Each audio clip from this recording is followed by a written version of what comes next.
घर छोटा हो या बड़ा, इससे फ़र्क नहीं पड़ता।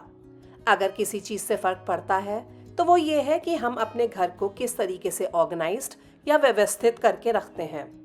अगर हर चीज़ सही ढंग से की जाए, हर चीज़ की अपनी एक निर्धारित जगह हो, तो हर समय हमको खुद को फील होगा कि हम अपने घर को सही तरीके से संभाल पा रहे हैं, क्योंकि ये हम होम मेकर्स की ही जिम्मेदारी होती है।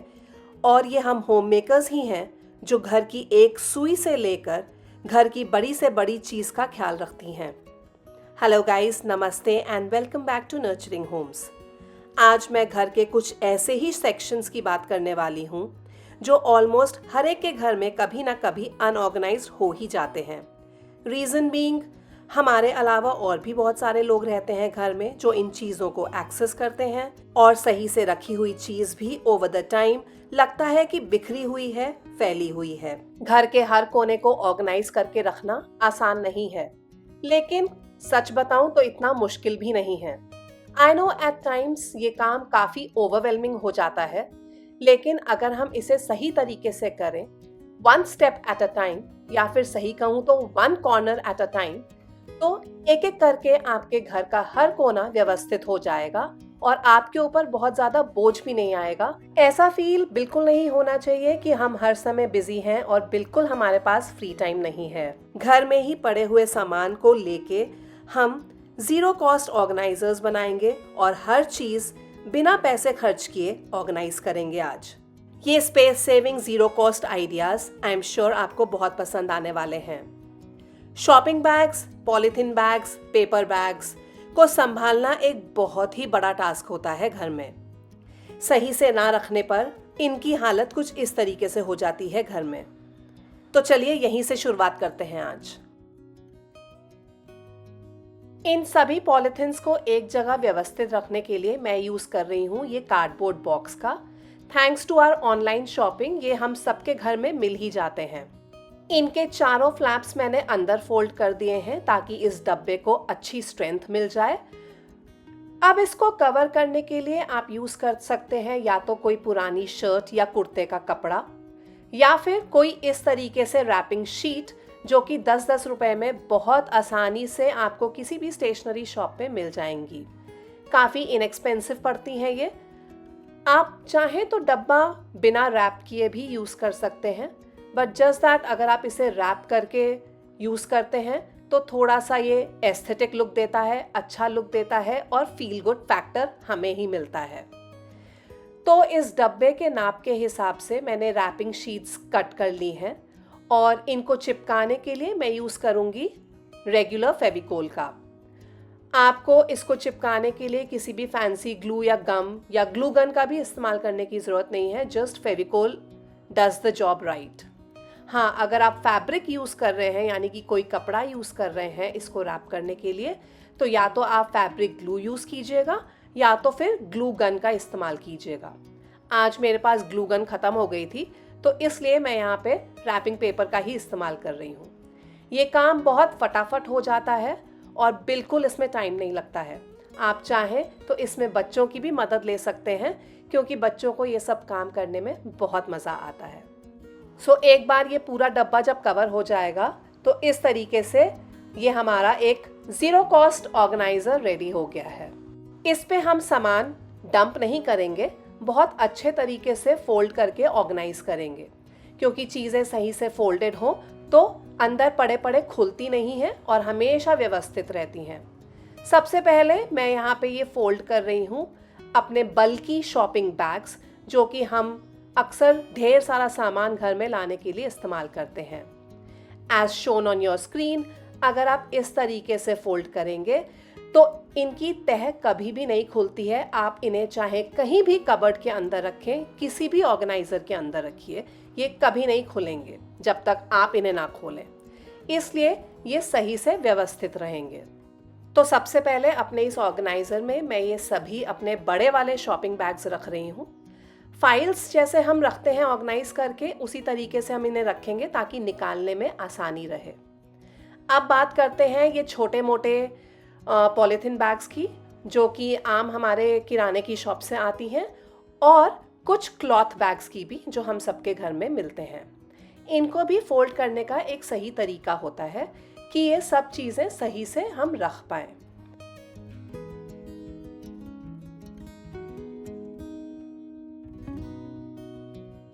जितने भी क्लॉथ बैग्स हैं आपके, उनके सबसे पहले हैंडल्स अंदर की तरफ ले लीजिए और दोनों एंड से एक एक करके अंदर फोल्ड ले लीजिए।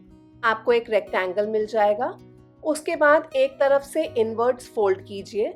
आपको एक पॉकेट सी मिल जाएगी जिसमें आपको दूसरा एंड अंदर इंसर्ट करना है। इस तरीके से ये क्लॉथ बैग पूरा पैक्ड हो गया है और अब खुलेगा नहीं। सभी क्लॉथ बैग्स इसी तरीके से मैंने फोल्ड कर लिए हैं। छोटा हो या बड़ा हो क्लॉथ बैग, उससे फर्क नहीं पड़ता। आप आसानी से इस मेथड से इन सबको फोल्ड कर सकते हैं। अब ये सारे फोल्डेड क्लॉथ बैग्स जाएंगे सेम ऑर्गेनाइजर में जो अभी हमने DIY करके बनाया है। इनको भी मैं फाइल सिस्टम के मेथड से ही इस ऑर्गेनाइजर में रखूंगी ताकि विजिबिलिटी सही हो और जो आपको निकालना हो वही एक बैग आप पुल आउट करेंगे। अब बात करते हैं इन छोटे मोटे प्लास्टिक पॉलिथीन बैग्स की। इनको फोल्ड करने का एक बहुत ही कॉम्पैक्ट तरीका आपको बताती हूँ। इसको पूरे तरीके से स्ट्रेटन आउट कर लीजिए। जिस तरीके की इसकी तय है उस तरीके से ही इसे फोल्ड कर दीजिए। एक्स्ट्रा सारा अंदर डाल दीजिए। अब इसको आप हाफ में फोल्ड कर दीजिए एक तरफ से, फिर एक और बार फोल्ड कीजिए ताकि आपको एक बड़ा सा रेक्टेंगल मिल जाए। अब हैंडल वाला तरफ नहीं, दूसरी तरफ से आपको वी फोल्ड करना शुरू करना है। आपने पहला वी बनाया, उसके बाद उसी के अलोंग आपको फोल्ड करते चलना है एंड तक। और जब आप एंड पे पहुंचेंगे तो हैंडल्स आपको अंदर इंसर्ट कर देने हैं क्योंकि आपको यहाँ पे वी वाले सेक्शन में एक पॉकेट मिल गई है। जब आप ये हैंडल अंदर इंसर्ट कर देते हैं तो ये पॉलिथीन बैग एक वी तरीके के कॉम्पैक्ट फोल्ड में बन गया है और अब ये खुलेगा नहीं। जैसे चाहे आप इसे रखिए, ये अनऑर्गेनाइज्ड बिल्कुल नहीं लगेगा। कुछ और पॉली बैग्स भी होते हैं हमारे घर पे जिनके इस तरीके से हैंडल्स नहीं होते हैं। आप इनको भी सेम मेथड से वी में फोल्ड कर सकते हैं, बट मैं आपको इनका एक और तरीका बताती हूँ फोल्ड करने का। इसको हाफ में फोल्ड कर लीजिए। ओपनिंग की तरफ से एक फोल्ड अंदर ले लीजिए। यहाँ पे हमें एक पॉकेट मिल गई है जिसमें हम दूसरा कोना इंसर्ट करेंगे। दूसरा कोना बहुत ज़्यादा लंबा है, इसलिए मैं छोटे छोटे फोल्ड्स करके दूसरे एंड तक आऊँगी और अपने पॉकेट में इस एंड को इंसर्ट कर दूँगी। इस तरीके से फोल्ड करने से ये कॉम्पैक्ट हो गया है, छोटा हो गया है और अब ये भी खुलेगा नहीं। इसको आप भले ही कहीं भी रखिए अपने घर पे, किसी भी ऑर्गेनाइजर के अंदर। हमने जो DIY ऑर्गेनाइजर बनाया है उसमें अभी भी साइड में जगह है और ये सारे पॉली बैग्स अब मैं इसके अंदर डाल दूंगी क्योंकि ये वी शेप्ड में है या फिर रेक्टेंगुलर शेप्ड में है, कॉम्पैक्ट हो गए हैं, इसलिए छोटी सी जगह में भी फिट हो गए हैं और क्योंकि सही से फोल्डेड है इसलिए कोई क्लटर भी नहीं लग रहा है। कितनी सारी चीज़ें हमने एक छोटे से बॉक्स में व्यवस्थित करके रख दी हैं जो कि पहले एकदम अनऑर्गेनाइज तरीके से एक ड्रॉर में पड़ी हुई थी। क्योंकि हमने ये DIY करके बहुत ब्यूटीफुल बॉक्स बनाया है, इसको आप कहीं बाहर भी रखेंगे तो आपको देखने में ये अच्छा ही लगेगा। क्या ख्याल है आपका? मेरे साथ ज़रूर शेयर कीजिएगा। सिर्फ क्लॉथ बैग्स या फिर पॉली बैग्स ही नहीं, हमारे पास बहुत सारे शॉपिंग बैग्स भी होते हैं। कुछ फैंसी गिफ्टिंग वाले पेपर बैग्स या फिर कुछ रेगुलर, लेकिन ये बहुत काम आते हैं, इसलिए इनको सही तरीके से रखना बहुत ज़रूरी है, वरना अगेन ये भी घर में क्लटर ही बन जाएंगे। एक बड़े से स्टर्डी पेपर बैग के अंदर मैं ये सभी पेपर बैग्स को डाल दूंगी। अगर कोई बहुत ही बड़ा पेपर बैग है तो उसको आप नीचे की तरफ से थोड़ा सा फोल्ड कर सकते हैं, बट अदरवाइज ये सभी पेपर बैग्स एक पेपर बैग के अंदर मैंने सीधे सीधे डाल दिए हैं। अब आप इसको जैसे चाहें घर पे रख सकते हैं। मैं आपको 2 तरीके बताती हूँ इनको रखने का जो कि आपके घर में क्लटर नहीं लगेगा। या तो आप इसे किसी भी दरवाजे के पीछे टांग सकते हैं। देखने में ही आपको दिख रहा होगा कि बहुत नीटली ये ऑर्गेनाइज्ड है और अंदर भी सभी बैग्स नीटली अरेंज्ड हैं।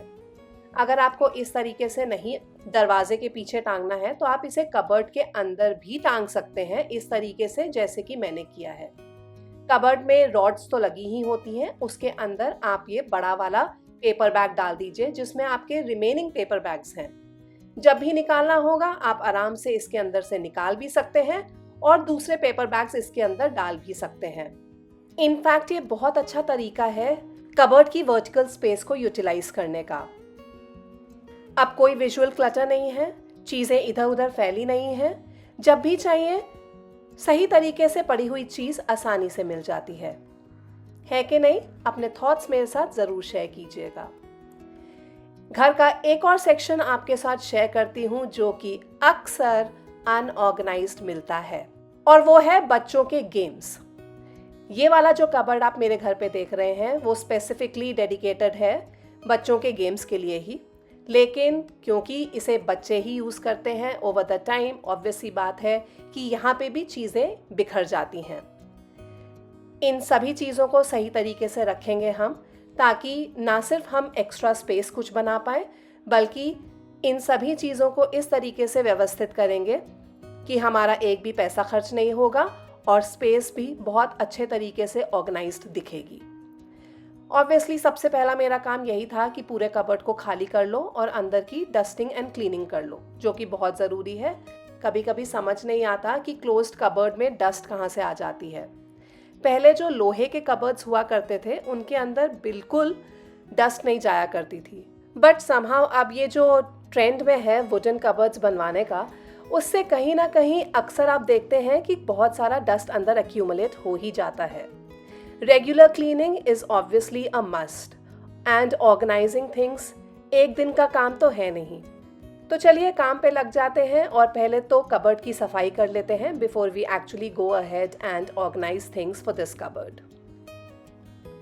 क्योंकि सब ये ड्राई डस्टी था तो मैंने इसको क्विक एक वाइप दे दिया है ड्राई क्लॉथ के साथ, और उसके बाद थोड़ा सा कॉलिन मार के साफ कर लिया है। कबर्ड का हर एक कोना इंक्लूडिंग द डोर अच्छे से क्लीन कर लेने के बाद अब हम बढ़ते हैं ये सारे गेम्स को ऑर्गेनाइज करने की तरफ। इन सबको ऑर्गेनाइज करने के लिए भी हम सारे डिस्पोजेबल बॉक्स या घर के वेस्ट प्लास्टिक बॉक्सेस का ही इस्तेमाल करेंगे। साथ में मैं यूज़ कर रही हूँ कुछ पेपर टेप, सिजर, मार्कर, जिनसे हम चीज़ों को लेबल करेंगे। Uno cards is a very common game amongst the children, और ये कार्ड्स हमेशा अक्सर बिखरे रहते हैं। इधर उधर बिखरे रहने की वजह से कई बार ये कार्ड्स खो भी जाते हैं और पूरा गेम स्पॉइल हो जाता है। इनको ऑर्गेनाइज करना ज़रूरी है।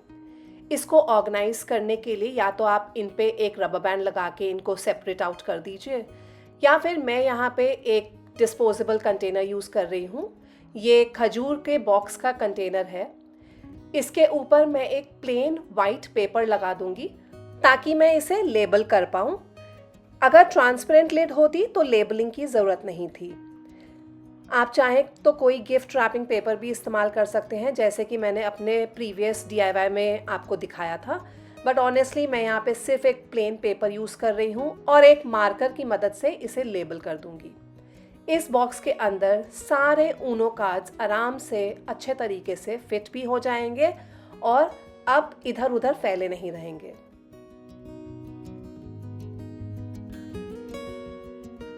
बच्चों के पास बहुत सारे बोर्ड गेम्स होते हैं। अक्सर ये इस तरीके से एक मजबूत डब्बे के अंदर ही आते हैं। इन गेम्स को ऑर्गेनाइज रखने का बेस्ट तरीका यही है कि इनको इनके ही रिस्पेक्टिव बॉक्सेस में पड़े रहने दिया जाए।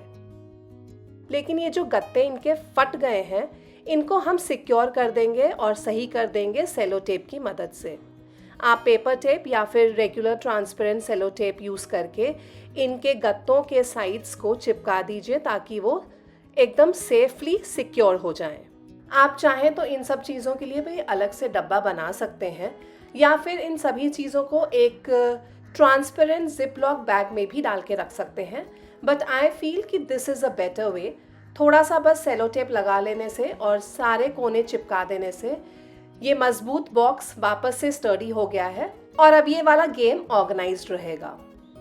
बच्चों को भी आसानी होती है कि जो उन्हें बोर्ड गेम चाहिए वो रिस्पेक्टिव बॉक्स अलमारी से निकाला और खेल के वहीं पे वापस रख दें। इसी तरीके से वो सभी गेम्स जिनके डब्बे एकदम सही हैं, मैं उनको अलग से किसी और डब्बे में नहीं डालूंगी, उन्हीं के रिस्पेक्टिव बॉक्सेस में पड़े रहने दूंगी।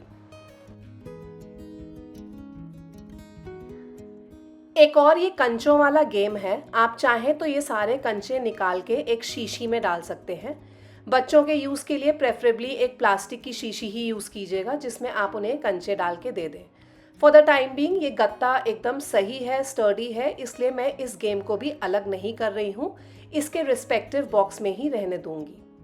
कुछ और बोर्ड गेम्स भी हैं जो कि अनयूज्ड हैं कम्प्लीटली, इनकी पैकिंग्स तक नहीं खुली हैं अंदर की, और कुछ गेम्स तो बाहर से भी नहीं खुले हैं, बिल्कुल नए के नए अनओपन्ड हैं।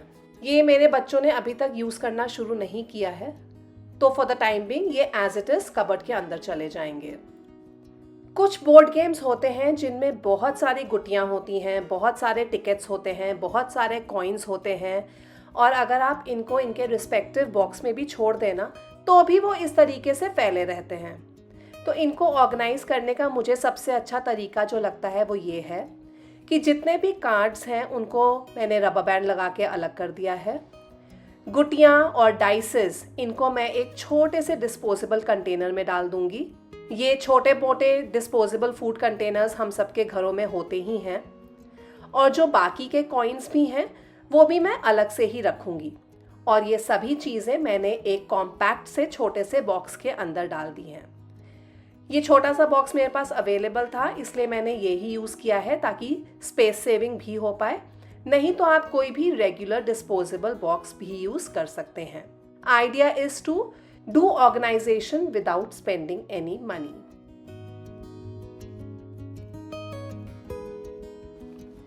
वैसे तो इस डब्बे की लिड ट्रांसपेरेंट है, इसलिए इसको लेबलिंग की ज़रूरत नहीं है, लेकिन इस पर्टिकुलर गेम के कॉइन्स और कार्ड्स एक और गेम के साथ मिलते जुलते हैं, इसलिए मैं यहाँ पे लिड के ऊपर पेपर टेप चिपका रही हूँ ताकि मैं इसको लेबल कर सकूँ इसके गेम के नेम के साथ, ताकि बच्चों को कोई स्ट्रगल ना हो ढूंढने में कि कौन से कॉइन्स या कार्ड्स किस गेम के लिए हैं। अब ये वाला बोर्ड गेम इसकी गुटियां और कॉइन्स के साथ ऑर्गेनाइज हो गया है। इसी तरीके से और बहुत सारे गेम्स होते हैं बच्चों के जिसमें बहुत सारे कॉइन्स, गिटियां, टिकट्स हैं, उन सबको मैं सेम तरीके से ही ऑर्गेनाइज्ड करूंगी। अगर गेम का खुद का बॉक्स एकदम सही है तो मैं अलग से कोई बॉक्स इस्तेमाल नहीं करूंगी गेम को स्टोर करने के लिए, उसी बॉक्स में स्टोर करूंगी। कार्ड्स, टिकट्स जितने भी हैं उसमें रबर बैंड लगा दीजिए ताकि वो एकदम सही तरीके से पड़े रहें। गुटियों के लिए आप एक छोटा सा कंटेनर यूज़ कर सकते हैं जैसे कि मैंने यहाँ पे किया है, ताकि सारी गुटियाँ एक साथ रहें। और बोर्ड गेम की सभी चीज़ें यानी कि उसका बोर्ड, उसके इंस्ट्रक्शंस, गुटियाँ, कार्ड्स, टिकट्स, ये सभी चीज़ें एक साथ मैं उसी बॉक्स में रहने दूंगी। अगर बॉक्स ख़राब है तो ही मैं दूसरा डिस्पोजेबल बॉक्स यूज़ करूँगी अलग तरीके से स्टोर करने के लिए, वरना इसका खुद का बॉक्स एकदम परफेक्ट है गेम को स्टोर करने के लिए। अगर आप गेम की सभी रिलेटेड चीज़ें एक साथ किसी सेपरेट डिस्पोजेबल कंटेनर में स्टोर कर रहे हैं तो इसका सबसे बड़ा फ़ायदा ये है कि आप अपने कबर्ड की स्पेस का ऑप्टिमल यूटिलाइजेशन कर सकते हैं, क्योंकि ये जो बॉक्स होता है गेम का वो ही सबसे ज़्यादा स्पेस ऑक्यूपाई करता है। एक बार आपने सारी गेम रिलेटेड चीज़ें एक साथ एक ही कंटेनर में स्टोर करके रख ली तो आप ये गेम वाला बॉक्स डिस्कार्ड कर सकते हैं या फिर कोई DIY बनाने के काम ले लीजिए। लेकिन ऑनेस्टली कबर्ड की जगह तो बच गई क्योंकि एक्स्ट्रा स्पेस अब नहीं जाएगी। डिस्पोजेबल कंटेनर्स की जगह आप घर में पड़े पुराने प्लास्टिक बॉक्सेस या टिफ़िन बॉक्सेस का भी इस्तेमाल कर सकते हैं जो अब आप काम में ना लेते हों। अगर ट्रांसपेरेंट लिड नहीं है तो लेबल करना मत भूलिएगा। Best way to label is कि आप कोई भी पेपर टेप यूज़ कर लीजिए, क्योंकि ये जब आप उतारते हैं या लगाते हैं तो ये मार्क नहीं छोड़ता, तो कभी अगर इसे हटाना भी होगा तो आप आसानी से कर सकते हैं। इट्स टाइम कि मैं सारी चीज़ें अब कबर्ड के अंदर सेट कर दूं। सबसे नीचे मैंने रखे हैं अनओपन्ड गेम्स, ऊपर रखे हैं वो गेम्स जो कि बच्चे बहुत फ्रीक्वेंटली यूज़ करते हैं। इसके साथ रख दूंगी मैं वो सारे बोर्ड्स भी जिनके बॉक्सेस मैंने डिस्कार्ड कर दिए हैं, और साइड में जा रहे हैं ये सारे डिस्पोजेबल बॉक्सेस जिसमें सारे गेम रिलेटेड आइटम्स हैं जैसे कि गुटिया, tickets, coins, etcetera etcetera.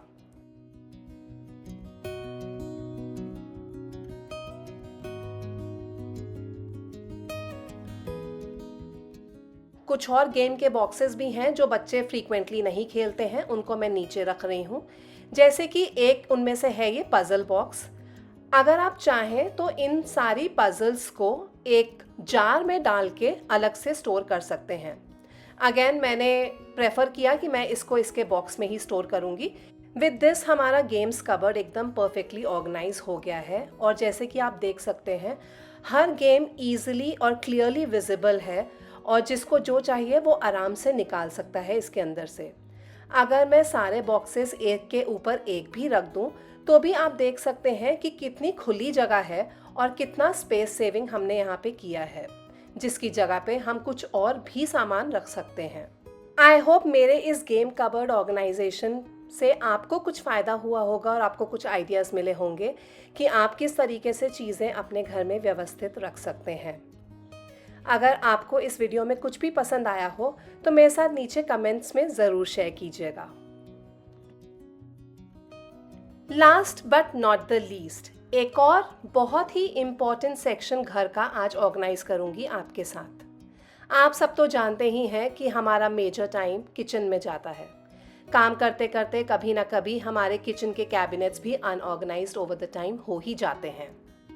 Kitchen के इस कैबिनेट को भी बिल्कुल ज़ीरो कॉस्ट में ही हम अरेंज करेंगे। घर में काफ़ी सारा जो वेस्ट अनयूज्ड बेकार सामान पड़ा रहता है उसी को यूज़ करके ये कैबिनेट भी अरेंज हो जाएगी इस तरीके से कि ना सिर्फ ये फंक्शनल होगी बल्कि यहाँ पे भी हम काफ़ी ज़्यादा स्पेस सेविंग करेंगे। तो इस कैबिनेट को भी मैंने पूरा खाली कर लिया है। खाली करने के बाद मैंने इसे एक क्विक वाइप भी दे दिया था। यहाँ पे मेरे पास कुछ डिस्पोजेबल कंटेनर्स हैं। जनरली किचन के इस कैबिनेट के लिए हमें ऊपर की लिड्स नहीं चाहिए। अगर किसी कंटेनर में ऊपर की लिड है, जैसे कि ये वाला कंटेनर मेरे पास है, तो आप इसकी लिड काट भी सकते हैं। ये आराम से सिजर के साथ कट हो जाती है। आप अपनी सहूलियत और अपनी यूटिलिटी के हिसाब से इन डब्बों को यूज़ कीजिए चीज़ें स्टोर करने के लिए। मैंने एक एक डब्बे में रिस्पेक्टिवली चमचे और फॉक्स अरेंज कर दिए हैं ताकि दोनों सेपरेट रहें और आपस में मिले नहीं। ये डब्बे चले गए हैं कबर्ड के अंदर। एक और डिस्पोजेबल कंटेनर यूज़ कर रही हूँ जिसमें मैं रख रही हूँ कुछ अपने मोदक के मोल्ड्स और एग स्लाइसर। ये डिस्पोजेबल कंटेनर रखने की वजह से मुझे साइड में कुछ स्पेस मिली है जिसमें मैं और चीज़ें रख रही हूँ, जैसे कि एक टिन कटर, पिज़्ज़ा स्लाइसर, छोटा सा ग्रेटर, और यहीं पे और चीज़ें भी रख दूँगी जो कि आपस में अब मिलेंगी नहीं।